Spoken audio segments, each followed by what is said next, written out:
Assalamualaikum warahmatullahi wabarakatuh. Salam sejahtera bagi kita semua.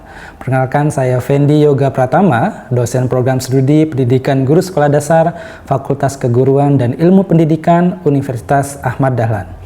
Video ini dibuat sebagai salah satu bentuk dokumentasi pembelajaran dalam rangka memenuhi persyaratan sertifikasi dosen, khususnya pada komponen unjuk kerja di bidang pendidikan dan pengajaran.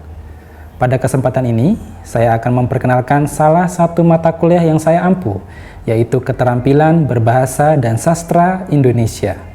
Mata kuliah ini merupakan mata kuliah wajib dengan bobot 2 SKS yang terdiri dari 1 SKS teori dan 1 SKS praktik. Mata kuliah ini ditempuh oleh mahasiswa pada semester 2 program studi pendidikan guru sekolah dasar. Mata kuliah Keterampilan Berbahasa dan Sastra Indonesia bertujuan membekali mahasiswa dengan kemampuan konseptual sekaligus keterampilan praktis dalam mengembangkan 4 keterampilan berbahasa, yaitu menyimak, berbicara, membaca dan memirsa, serta menulis. Keterampilan-keterampilan ini nantinya akan diterapkan dalam pembelajaran bahasa Indonesia di sekolah dasar. Selama perkuliahan, mahasiswa akan mempelajari konsep dasar setiap keterampilan berbahasa serta memperoleh pengalaman praktik melalui berbagai aktivitas. Capaian pembelajaran mata kuliah ini mencakup kemampuan mahasiswa dalam menggunakan bahasa Indonesia yang baik dan benar sebagai wujud dari rasa cinta tanah air. Secara khusus, mahasiswa diharapkan terampil menyimak, berbicara melalui kegiatan mendongeng, menganalisis informasi dari teks maupun video, serta menulis karya sastra anak. Proses pembelajaran dilaksanakan secara aktif, kolaboratif, dan berpusat pada mahasiswa. Selain memperoleh penjelasan materi dari dosen, mahasiswa akan terlibat dalam diskusi, praktik menyimak, presentasi hasil analisis video, praktik mendongeng, serta menghasilkan karya sastra anak. Salah satunya berupa puisi. Dengan demikian, mahasiswa tidak hanya memahami teori, tetapi juga memiliki pengalaman langsung dalam menerapkan keterampilan berbahasa yang kelak dibutuhkan sebagai calon guru sekolah dasar. Evaluasi pembelajaran dilakukan secara berkelanjutan melalui berbagai bentuk asesmen, meliputi tes menyimak, praktik mendongeng, analisis teks dan video, dan penulisan karya sastra anak.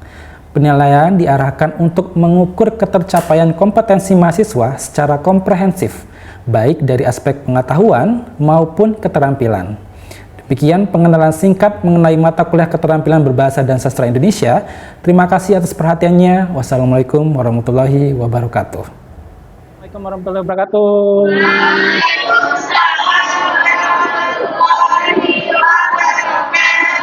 Apa kabar semua, sehat? Alhamdulillah.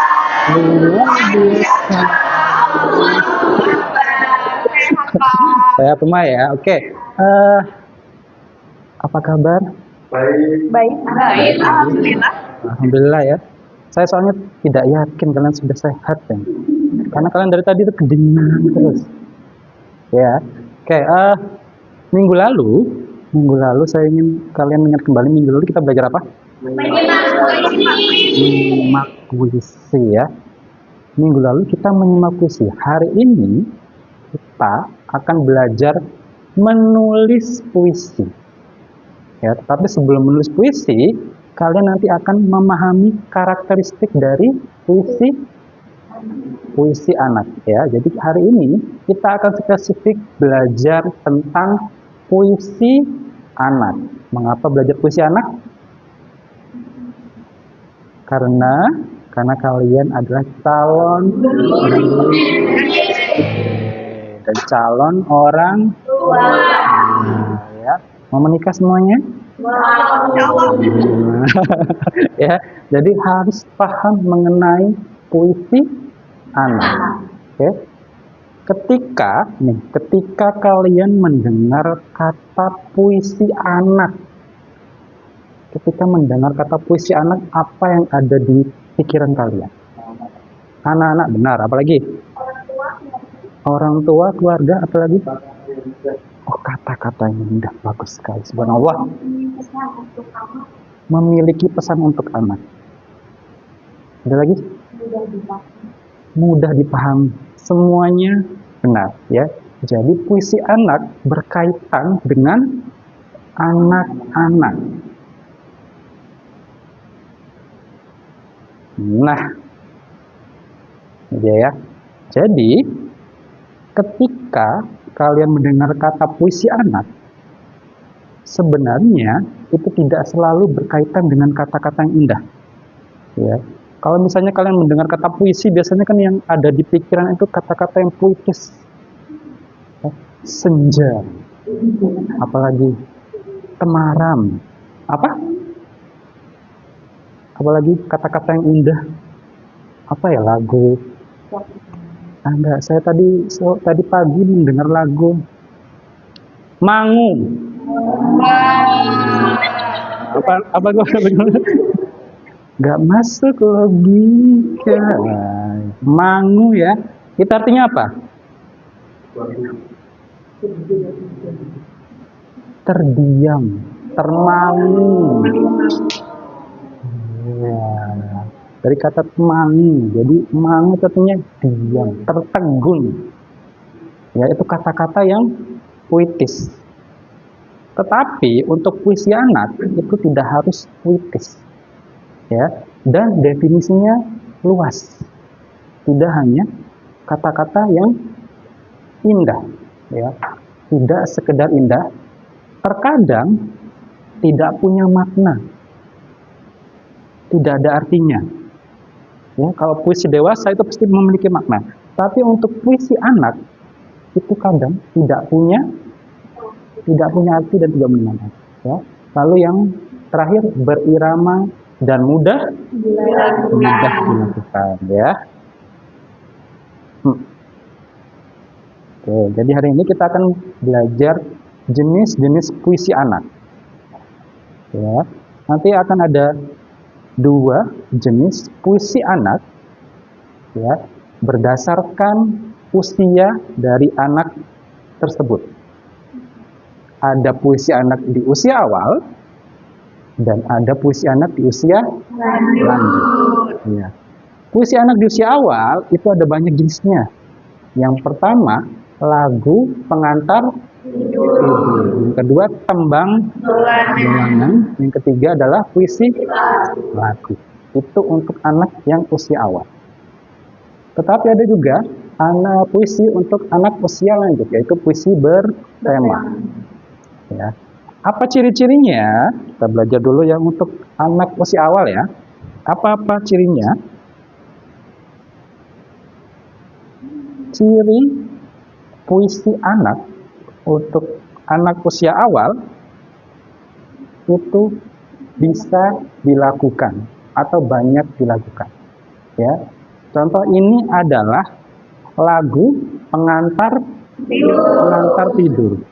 Jadi lagu yang dinyanyikan ketika orang tua akan mengantarkan anaknya untuk tidur. Ya, contoh Nina Bobo, oh Nina Bobo. Ini kan lagu yang dinyanyikan oleh orang tua ketika akan menidurkan anaknya. Ya, kalau kalian pernah dinyanyikan lagu pengantar tidur oleh orang tua? Pernah. Waktu kecil pernah ya? Ada yang bisa menyanyikan, masih ingat? Saya. Oh, Mbak Ula, silakan Mbak Ula. Lagunya apa? Bintang kecil. Oh, bintang kecil. Coba nyanyikan dulu Mbak Ula. Oke. Bintang kecil di langit yang biru, amat banyak menghias angkasa. Aku ingin terbang dan menari jauh tinggi. Oke, tepuk tangan. Ya, bagus sekali suaranya ya. Ya, jadi itu tadi ya lagu pengantar tidur. Lagu pengantar itu termasuk ke dalam puisi anak. Ya. Kenapa harus lagu pengantar tidur? Karena anak itu lebih memahami irama, ya, daripada maknanya. Maka dari itu, ketika anak itu lebih paham dengan ini, lebih mudah untuk diajak tidur. Karena lagu itu mengantarkan mereka untuk tidur dan membuat mereka lebih nyaman. Gitu ya. Ini ciri yang pertama, banyak dilakukan. Ciri yang kedua yaitu menomor duakan makna. Ya. Coba lihat nih. Po ame-ame, belalang kupu-kupu, siang makan nasi, kalau malam minum susu. Ayo, maknanya apa? Ayo. Ada maknanya atau tidak? Tidak ada, tidak ada maknanya. Ya. Minyak kayu putih digosok di badan, bendera merah putih, tandanya menang. Tahu ya itu ya? Ya, ada maknanya nggak? Ada amanatnya nggak? Tidak ada amanat. Mengapa? Karena bagi anak kecil yang penting itu adalah bunyinya, lagunya. Maknanya itu lain dulu, nanti saja. Ya, yang penting adalah bisa dinyanyikan. Ya, dan itu membuat mereka senang. Ini namanya tembang dolanan. Tembang dolanan itu apa? Lagu yang dimainkan.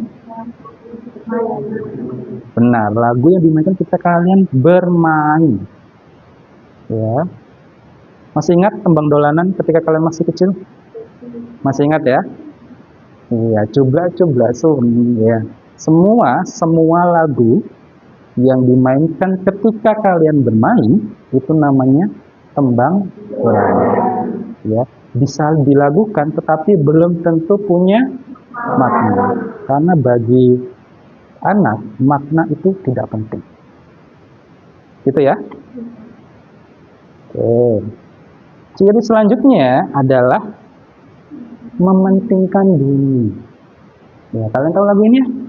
Ayo, coba nyanyi bersama-sama ya untuk yang ini ya.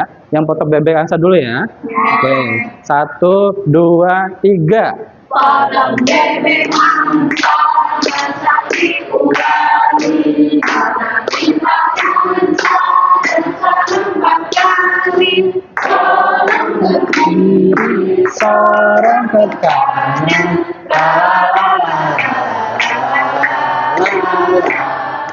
rambutan, ambil rambutan, dikejar-kejar sama orang hutan. Oke, kalian lihat di sini bunyinya di akhir kalimat ada kuali, kali, kanan, rambutan, firman. Ya, yang paling penting adalah ada bunyinya. Ya, jadi itulah yang penting. Ada maknanya? Tidak ada maknanya. Yang penting adalah bisa dinyanyikan. Gitu ya? Oke, ini untuk puisi anak. Anak di usia awal. Selanjutnya ada puisi anak di usia lanjut. Ya. Di usia lanjut itu puisinya mulai punya tema. Ya, maka dari itu namanya puisi bertema. Oke. Nah, temanya apa saja? Temanya selalu yang dekat dengan anak. Ya. Sahabat, jam. Ya. Kalau misalnya nih puisinya itu tentang benda-benda di dalam kelas, kira-kira temanya tentang apa saja? Bukuku, apalagi? Tasku, benar. Apalagi? Sepatuku. Jam. Sudah, Mas Firman. Ya. Papan tulis. Guruku bisa. Guruku, ya. Jadi yang dekat dengan siswa. Selalu yang dekat dengan siswa. Ya. Ya, G, ada puisi segelas air untuk ayah. Anggap saja puisinya tentang keluarga. Ya. Ada puisi tentang kelinci. Ya. Kalau misalnya anaknya nih di Afrika, kira-kira siswanya temanya tentang apa? Jerapahku. Jerapahku. Benar, bisa benar jerapahku. Apalagi? Singa. Ya. Kalau di Bantul? Kalau di Pantai Bantul? Parangtritis bisa. Kalau hewannya? Hewan di Pantai Bantul? Undur-undur bisa. Ya, undur-undur. Semua yang dekat dengan siswa. Intinya seperti itu. Ya, karena kalau tidak sesuai dengan tidak dekat dengan siswa, maka siswa akan sulit memahami. Gitu ya. Ini lagi ada tema tentang taman bunga dan sekolah. Ya, jadi temanya selalu dekat dengan siswa. Ya, itu temanya. Lalu dari bahasanya, ya, bahasanya panjang baitnya atau barisnya itu relatif pendek. Contoh nih, sayang ibu. Itu ada satu baris ya, satu-satu itu berarti satu baris. Aku sayang ibu satu baris. Itu berarti ada berapa kata? 3 kata. Aku sayang ibu. Ya, satu-satu, 2 kata. Cinta untuk ayah bunda. Bunda tercinta. Ada berapa kata? 2. Ya, jadi pendek-pendek. Ya, coba bandingkan dengan puisi untuk orang dewasa. Wah. Kalau yang anak kecil nih, pagi yang cerah cuma 3. Ya, kalau yang dewasa nih, terbang ke langit seperti hujan yang dipanggil kembali. Oleh si Maasuni. Panjang sekali. Ya. Kenapa? Kenapa harus pendek? Mudah dipahami anak-anak. Itu ya. Nah, coba lihat ini. Yang ketiga adalah pemilihan kata. Kalau kalian lihat di sini, semua kata-katanya itu mudah dipahami. Ada kira-kira kosakata yang sulit dipahami? Tidak ada ya? Semuanya mudah dipahami. Ya. Coba bandingkan dengan puisi untuk orang dewasa. Ya. Yang untuk anak-anak, adikku, selamat datang ke dunia. Ya. Bandingkan dengan puisi untuk orang dewasa. Ya Allah, engkau adalah kompas usang, penarik hasrat gelisah. Kira-kira paham tidak? Ya, sulit sekali untuk dipahami. Ya, jadi kosakatanya itu sangat-sangat sederhana. Ya, sangat-sangat sederhana. Kenapa? Supaya mudah dipahami. Gitu ya. Oke, silakan. Mungkin ada pertanyaan? Mengapa ya kalau panjang baris puisi anak itu lebih sedikit daripada puisi untuk orang dewasa? Oke, mengapa puisi anak itu panjangnya lebih pendek daripada puisi dewasa? Kira-kira ada yang bisa menjawab? Oke, silakan Mbak. Supaya mudah untuk dipahami. Supaya mudah untuk dipahami, benar. Ya. Jadi anak-anak itu punya perhatian yang pendek. 1-2 menit itu sudah bagus. Ya. Ketika mereka perhatiannya lebih dari itu, maka mereka sudah tidak peduli lagi. Ya, kalau misalnya puisi untuk orang dewasa ya, ketika panjang maka kita akan memikirkan gitu ya. Memikirkan ini kira-kira apa sih yang dimaksud dengan kata-kata ini. Tetapi untuk anak kecil, itu mereka tidak peduli. Nggak paham, ya udah. Ya, lupakan semua. Ya, lupakan semuanya. Maka dari itu, kosakatanya harus pendek. Supaya apa? Supaya mudah diingat dan mudah dipahami. Gitu ya? Oke ya. Oke, ada pertanyaan lagi? Tidak ada ya? Oke, lanjut ke unsur pembangun puisi. Yang pertama adalah pengimajian. Ya, apa itu pengimajian?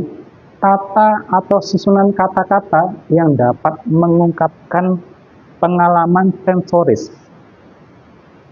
Ya, seperti penglihatan, pendengaran, atau perasaan. Ya, contohnya nih ada imaji auditif, itu suara. Imaji visual itu benda yang nampak. Imaji taktil sesuatu yang dapat kita rasakan. Ya, contoh nih, ada puisi seperti ini nih. Ya, kira-kira nih imaji auditifnya yang bisa didengar kira-kira baris yang mana? Kecipak air beradu genting. Iya, benar sekali ya. Itu suara. Ada lagi? Dengarlah petir menggelegar. Ya, itu yang suara. Kalau yang visual, di langit mendung pekat, bisa dilihat. Ya, apalagi? Kilau menghalau gelap. Ya, jadi bisa dilihat. Taktil, sesuatu yang dapat kita rasakan. Di mana?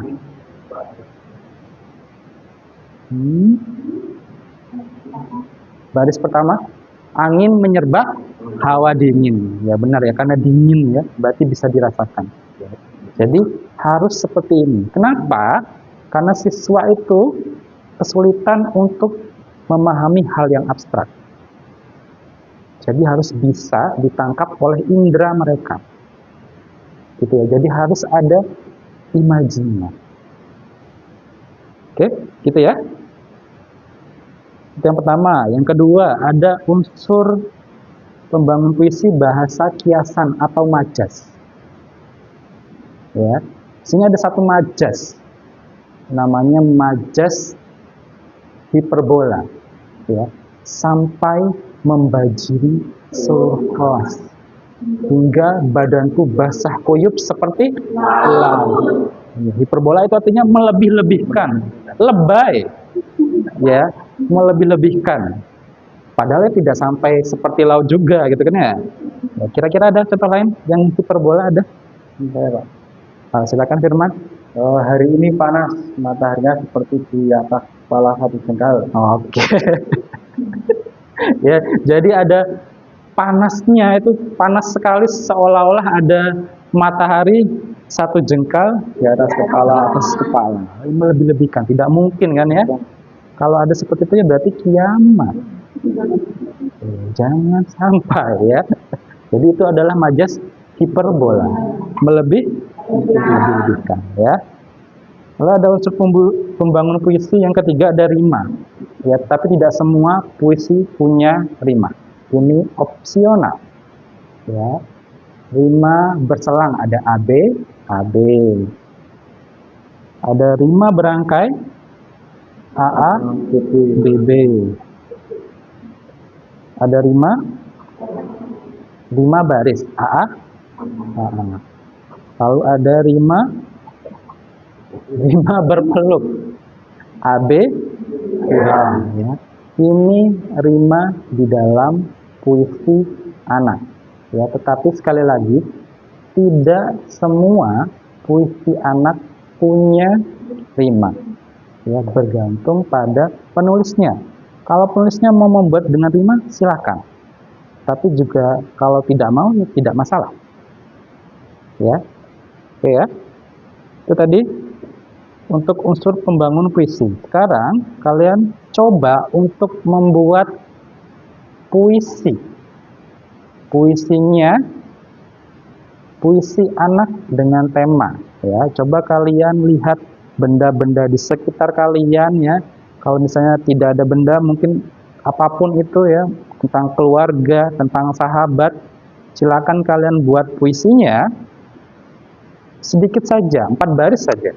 Ya, setelah itu nanti saya akan panggil satu untuk maju membacakan hasil puisinya. Ini puisi untuk anak-anak ya, jadi tolong disesuaikan kalimatnya ya, sesuai materi yang saya berikan.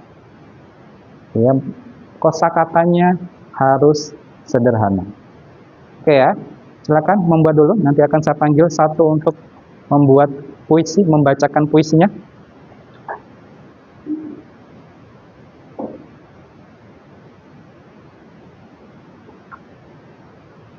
Oke, sudah semua ya? Sudah. Oke, silakan. Satu orang yang perwakilannya mau membacakan puisi di depan. Saya Oke, silakan Mbak. maju ke depan, Pak. Boleh, maju aja nggak apa-apa.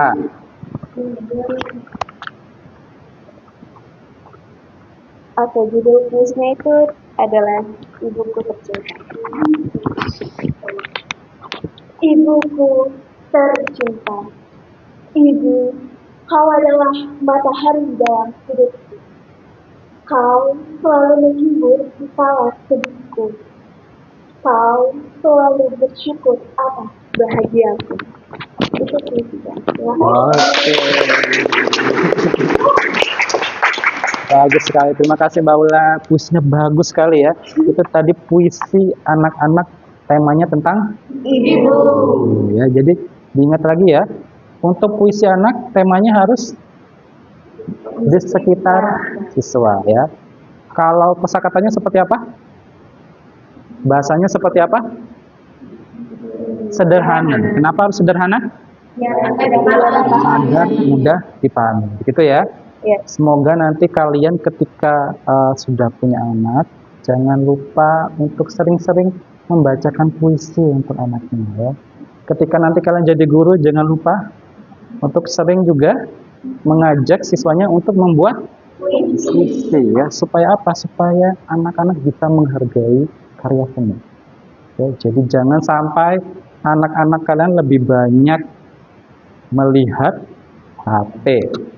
Ya, jadi harus banyak interaksi dengan orang tua. Gitu ya. Oke, ada pertanyaan untuk materi ini? Tidak ada ya. Kalau tidak ada, kelasnya saya kiri. Semoga kalian bisa memahami apa yang saya sampaikan hari ini dan bisa menerapkannya ketika nanti kalian mengajar menjadi guru. Oke, terima kasih semuanya. Wassalamualaikum warahmatullahi wabarakatuh.